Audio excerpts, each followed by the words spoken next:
Quando a gente falava que a gestão Lula era um problema para o país, a gente falava, além dos valores éticos, morais, do ataque à família, que o que representa a esquerda é justamente a deturpação de todos os princípios e valores que a gente defende. A gente falava de estrago financeiro, estrago econômico, e eu não canso de dizer, a gestão PT é pior do que uma pandemia. A gente vê esse resultado na Petrobras. Petrobras tem prejuízo de 2,6 bilhões no segundo trimestre de 2024.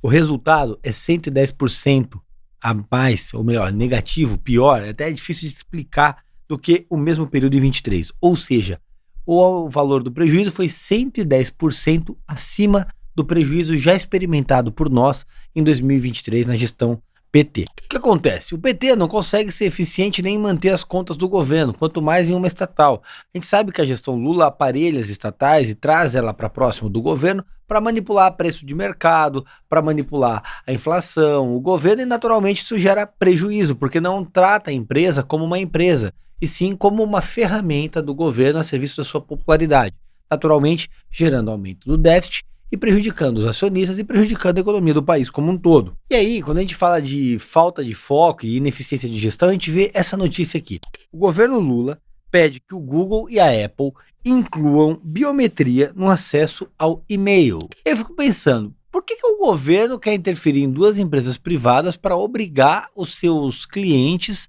a cadastrarem uma biometria para acessarem os e-mails? O que o governo tem a ver com isso? O que o governo ganha com a criação de biometria por essas plataformas?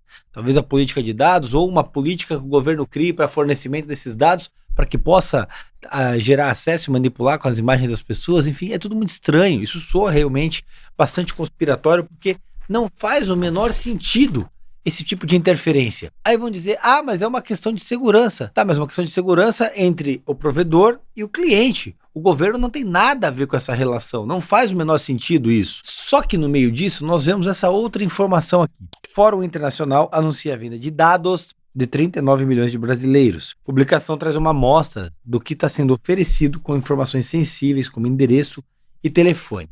Olha como o governo, no mundo de tecnologia, atua contra a tua privacidade, contra os teus dados e as tuas imagens. A tal LGPD não serve para nada quando o assunto é governo. Mas vamos concordar, um governo que não respeita nem a legislação não vai respeitar a LGPD, e muito menos a sua privacidade. Só que aí, olha só que interessante, manipular dados e informações é a especialidade do governo Lula, que agora adota uma prática contábil do orçamento, secreto para inflar emendas. Vamos lá, o que o Google fez? Ele fez algumas práticas contábeis semelhantes ao orçamento secreto para aumentar as emendas parlamentares. Essas práticas são consideradas inconstitucionais pelo STF, mas não quer dizer nada porque o STF é o governo Lula, né? Aqui a gente tem um gráfico bastante interessante que mostra a evolução desses gastos em bilhões, o orçamento da União. A gente vê o orçamento crescendo, chegando aqui agora a 50,31 bilhões em 2024.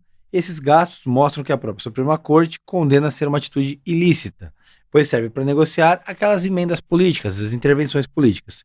O que não para por aí, é para justificar o teto fiscal dos gastos. O governo está congelando verbas e agora, para contingenciar a crise financeira, o país está enfraquecendo. Só que a gente tem esse outro gráfico aqui que mostra o volume dos gastos congelados, que mostra aqui o projeto de lei, que prevê ali 129 para o Poder Executivo, bilhões.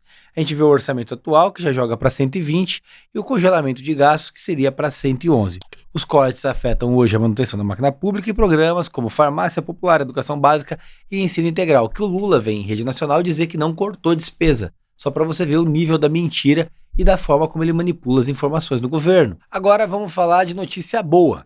A polícia militar entrou em conflito, a policiais da Rota entrou em conflito com assaltantes aqui na região oeste de São Paulo, no Alto de Pinheiros, e alguns dos vagabundos contraíram óbito. O que me chateia é esse tipo de notícia aqui, olha. Troca de tiros entre policiais da Rota e assaltantes deixa 3 suspeitos mortos. O cara tá trocando tiro com a polícia. Ele é suspeito? O cara já é criminoso só pelo fato de trocar tiro com a polícia. Felizmente, a Rota sabe muito bem lidar com bandido e eles vão resolver essa situação agora no colo do capeta. A verdade é que cada dia mais o crime assola os 4 cantos da nossa cidade. A população se vê refém do crime organizado. As pessoas veem esse tipo de notícia e ficam com medo.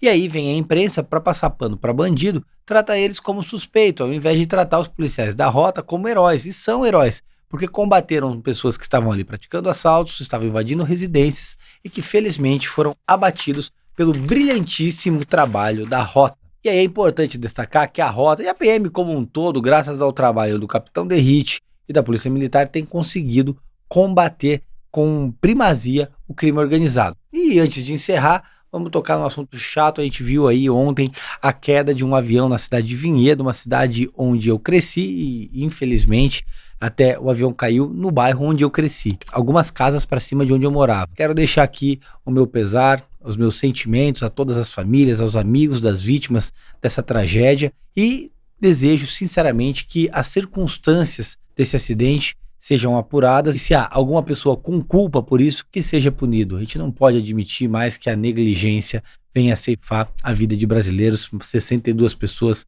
perderam a vida em uma tragédia ontem na cidade de Vinhedo. O meu sentimento a todos que se sentiram impactados por essa tragédia. Eu, como pessoa que cresci lá, sei que é bastante chato isso e espero, sinceramente, que Deus conforte o coração dos amigos e familiares dessas vítimas.